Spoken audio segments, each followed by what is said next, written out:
साथियों को जय हिंद। कैसे हैं आप सभी? आशा करता हूं कि आप सब ठीक होंगे, मस्त होंगे। तो आज की हम इस वीडियो में बात करेंगे सीआरपीएफ बार्बर की जो जॉब प्रोफाइल के बारे में, कि बार्बर की क्या क्या ड्यूटी होती है, कितनी सैलरी मिलती है, पोस्टिंग कहाँ कहाँ आती है, और एक साल में छुट्टियाँ कितनी मिलती हैं। आप सभी का, बहुत सारे बच्चों का ये क्वेश्चन था, तो ये वीडियो उसी उसी से रिलेटेड है। तो सबसे पहले हम बात करते हैं कि ड्यूटी क्या होती है बार्बर की। तो आपको सबको पता है कि बार्बर का क्या काम होता है। बाल काटने का काम होता है, वो बाल काटेगा। और दूसरी बात है क्या, और क्या क्या ड्यूटी है बार्बर की? और कुछ भी ड्यूटी नहीं है बार्बर की। आराम से बार्बर की सबसे मस्त नौकरी होती है बार्बर की। बार्बर अपने सुबह 9 बजे अपने उसमें शॉप में जाएगा, 12 बजे तक बाल काटेगा। कोई बाल कटवाने वाला आएगा, ठीक है, नहीं काटेगा तो बैठा रहेगा। उसके बाद में 3 बजे जाएगा, फिर वही है, कोई बाल कटवाने वाला आएगा तो बाल काट देगा बार्बर, नहीं तो बस खाली बैठा रहता है। वैसे सभी ट्रेड बेंच की सभी पोस्ट में जो बार्बर होता है वो सबसे बढ़िया है, इसी में बाल काटता है। आजकल के जो जितने भी बार्बर बार्बर शॉप हैं उसमें सभी में एसी लग रहे हैं और लग चुके होंगे। और कोई बार्बर की कोई दूसरी ड्यूटी नहीं लगती। बार्बर जो ट्रेड है अपने ट्रेड के अनुसार अपना काम करता है।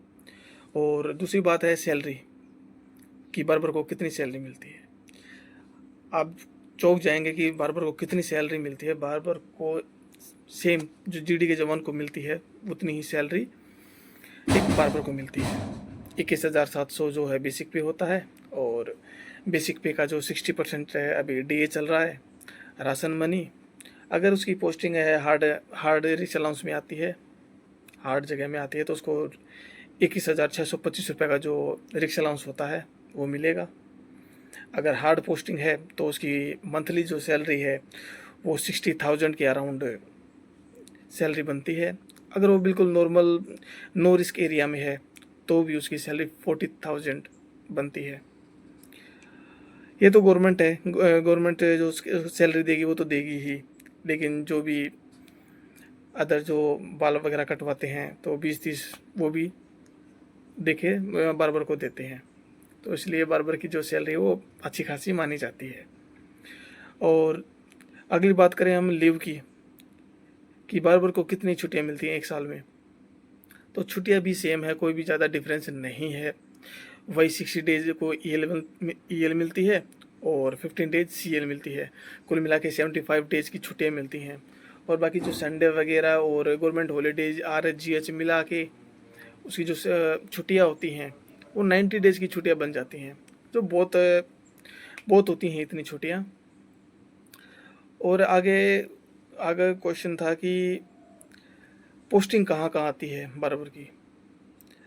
देखो ये तो है नहीं कि आप CRP में भर्ती होने के बाद अपने होम सिटी होम टाउन में ही ड्यूटी करोगे, ऐसा कुछ नहीं है। सेंटर की जॉब है तो आपको ऑल इंडिया में कहीं भी पोस्टिंग आ सकती है। कभी ये रिस्क एरिया में भी आएगी, कभी नो रिस्क एरिया में आएगी, कभी प्लेन एरिया में भी आएगी। तो ड्यूटी तो हर जगह करनी पड़ेगी, ड्यूटी हर जगह आपकी आ सकती है। और कोई ड्यूटी है, नाइट ड्यूटी लगती है? नहीं, बार्बर की नाइट ड्यूटी नहीं लगती। बहुत रेयर चांस है कि बार्बर की नाइट ड्यूटी लगती है। वरना जो भी ट्रेडमैन के थ्रू भर्ती होकर आते हैं वो अपने ट्रेड के अलावा और कुछ काम नहीं करते, वो अपने ट्रेड के अनुसार ही अपना काम करते हैं। साथियों का एक क्वेश्चन और था कि क्या सर बार्बर को भी कैंटीन कार्ड मिलता है? तो हाँ, बिल्कुल उसको भी कैंटीन कार्ड मिलता है। जितनी भी सुख सुविधाएं जो एक GD के जवान को मिलती हैं वो सारी सेम टू सेम, सारी सुविधाएं, सारी फैसिलिटीज़ आपको बार्बर को भी मिलती हैं। ऐसा कुछ नहीं है कि बार्बर ट्रेडमैन है तो उनको कम सुविधाएं मिलेंगी, ऐसा कुछ नहीं है।